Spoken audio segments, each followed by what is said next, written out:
Okay, so this is a tutorial on the parts of the brain.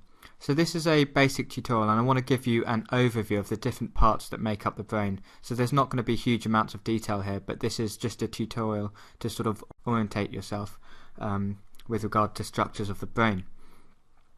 So we'll start off by looking at the brainstem. So first of all, I'll just point out what we're looking at here. We're looking at a side view of the brain. Anterior is this side, posterior is this side, and obviously superior and inferior.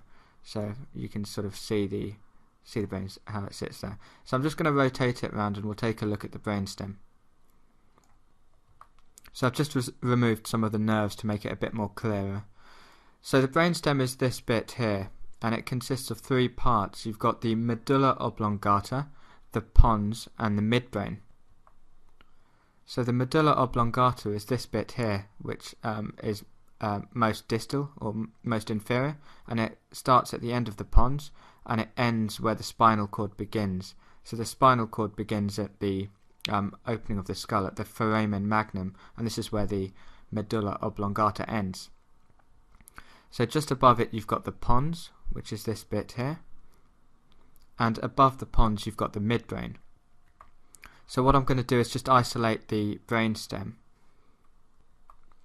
So I've just removed all the other structures. We're looking at the exact same view. You've got the medulla at the bottom, the pons and the midbrain above it. So the midbrain is this region here, and it consists of, so at the front you've got these bits which are called cerebral peduncles, and at the back you've got these little sort of hills, and these are called the corpora quadrigemina. And this is Latin for quadruplet bodies, because obviously there's four little bumps. So the top ones are called superior colliculi, and the bottom two are called inferior colliculi. And the word colliculi is Latin for lower hills, because of their appearance. So these colliculi sit on the tectum. So the tectum is sort of the roof of the midbrain. So tectum means roof in Latin. So these corpora quadrigemina sit on the tectum of the midbrain. So the midbrain is this structure here. You've got the cerebral peduncles, and you've got the tectum with the four colliculi. So in the midbrain you've got loads of nuclei. So nuclei are collections of cell bodies which are contained in the nervous system, in the central nervous system, whereas ganglia are collections of cell bodies in the peripheral nervous system. So in the brainstem there's lots of nuclei which are important for controlling functions like heart rate and blood pressure, and respiration, as well as things like the level of consciousness and wakefulness and arousal. And then you've got lots of cranial nerve nuclei, and nuclei related to the cerebellum, which I'm just about to show you. So I've just switched back to this model, and I'll just show you the cerebellum. So the cerebellum is this part of the brain which sits behind the brainstem.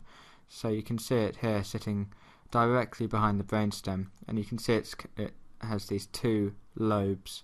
So the cerebellum means little brain in Latin, and this has loads of connections with the brainstem, and it's important in motor control, and coordination, balance and muscle tone and that sort of thing.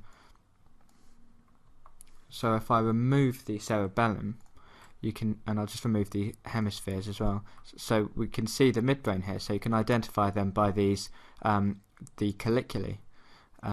So that's the midbrain sitting, and you can see, well, this is the dorsal surface of the brainstem. So the next part of the brain that we need to talk about is called the diencephalon, and this is the part of the brain that sits on top of the midbrain, and it consists of the thalamus, the hypothalamus, and the pineal body, or the pineal gland, which it is also called. So I've just removed the cerebral hemispheres and the cerebellum, and we're looking at the back of the brainstem. So remember, you can see the midbrain here, which is easy to notice, and then below you've got the pons and the medulla oblongata. So the midbrain is sitting just above this. So you can see this paired structure, these paired not spherical, these oval roundish structures. These are called the thalami, and you've got two thalami, so one on each side, and they're joined at the middle via the interthalamic adhesion. So just below the thalamus you've got the hypothalamus, which is a little bit smaller. So the hypothalamus sits here. So I just got rid of a few of those structures. So you can see the oval shaped thalamus and the hypothalamus below it, and at the back, just here, you've got the pineal gland. So the thalamus is a really important structure to know about because it essentially acts as a switchboard or a gateway to the cerebral hemisphere. So it relays connections to the cerebral hemisphere, to the cerebral cortex of the cerebral hemispheres, and it contains lots of nuclei. So the thalamus sends and receives fibers from the cortex, and it's got thalamocortical loops and lots of reciprocal connections. So it's important in many things such as sleep and wakefulness. It's important in coordinating information from the various sensory systems, and it also has links to the basal ganglia, which I'll come on to talk about, and also the cerebellum. So I've just switched to this lateral view. I've removed various structures so you can visualize the thalamus right in the center very clearly. So you get a lot of fibers projecting into the thalamus, and the thalamus coordinates all this information, and it projects fibers into the cortex, and it also receives fibers back from the cortex. So you'll often hear the thalamus referred to as a relay or a switchboard or a gateway for this reason. So the cerebral hemispheres are what most people think of when they think of the brain. So we're looking at these two cerebral hemispheres here. You've got a right and a left cerebral hemisphere. And the cerebral hemispheres are responsible for higher functions, so thinking, memory, consciousness, language, emotion, movement and sensory perception, these kinds of things. So the cerebral hemisphere consists of an outer cortex, which is made up of 6 layers of grey matter, and you've got the inner portion of the cerebral hemisphere, which is made up of white matter. So I'm just going to rotate the brain around, and I'm going to switch to a diagram to illustrate the cerebral cortex. So if we take so imagine just cutting the brain through this axis here. So directly, we're going to take a slice of the brain down here. So we're looking at this cross section of the slice we've just taken. So this is a coronal section, and what I wanted to show you on this slice is the cerebral cortex. So the cortex is the outer part of the cerebrum, and it is grey matter. So you can see this thin bit on the edge of the cerebrum. This is the cerebral cortex, and it consists of up to 6 layers of neural tissue. So the neocortex is where the cortex has 6 layers.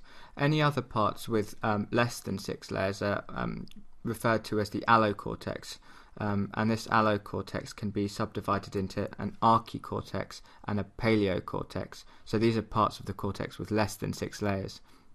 But the neocortex is the one to remember, because this is the newer, sort of evolutionarily newer part of the cortex, and is responsible for higher functions like language and conscious thought. So the neocortex has 6 layers.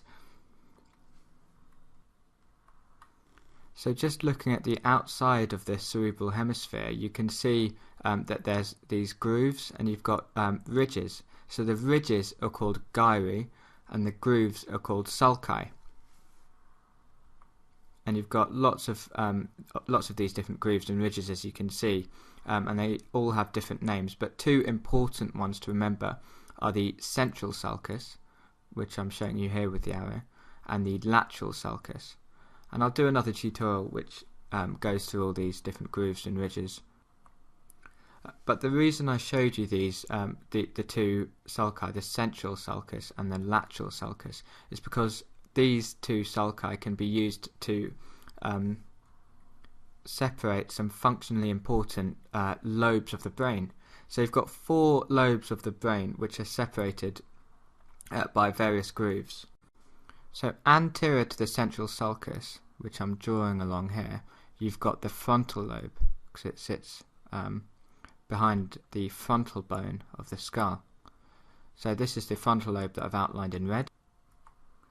Posterior to the central sulcus, you've got the parietal lobe, and this runs like this. So I'm outlining this in yellow.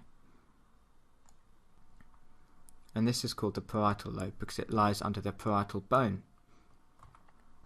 And inferior to the lateral sulcus, which I'm drawing on in green, we've got the temporal lobe. So I'm just outlining the temporal lobe here, and it runs like that. And right at the back we've got this lobe here called the occipital lobe, which I've just outlined in blue. So this is quite a rough illustration of the four lobes, but I wanted to show you that how the central sulcus and the lateral sulcus are important in defining these different areas. So anterior to the central sulcus you've got the frontal lobe, posterior to it you've got the parietal lobe, and then you've got the lateral sulcus, which inferior to the lateral sulcus you've got the temporal lobe. So the frontal lobe is important in decision making, problem solving and planning. The temporal lobe is important in memory, language, emotion and hearing, and the parietal lobe acts as a sort of integrator of sensory information, so it receives and processes sensory information, and the occipital lobe sitting at the back is responsible for vision. So that's a very crude overview of their functions, but it gives you an idea that different lobes have different functions.